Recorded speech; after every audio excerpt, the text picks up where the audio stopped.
یک بازرگان به هزینه 10 میلیون افغانی یک کارخانه تولید چاکلیت را در شهر کندوز ایجاد کرده است که گفته می شود در 24 ساعت ظرفیت تولید 6 تن چاکلیت را دارد.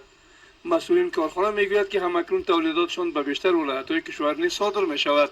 او از مسئولان خواستار فراهمسازی زمینه بازاریابی در بیرون از کشور و همچنان سهولت در گمرکات و ایجاد یک شهرک صنعتی در این ولایت است. 10 میلیون افغانی سرمایه گذاری کردیم. تقریبا 25 نفر پیش ما کار میکنم. روزانه 2.5 تن الی 3 تن چاکلیت میکشیم در مدت 10 ساعت. اگر اضافه تر اگر 24 ساعته کار کنیم با 6 ساعت میرسه. در عربستان بودیم مالیه زیاد شد، کل چیزا نرخ بالا رفت، به خاطر اون ما افغانستان فامیلی آمدیم.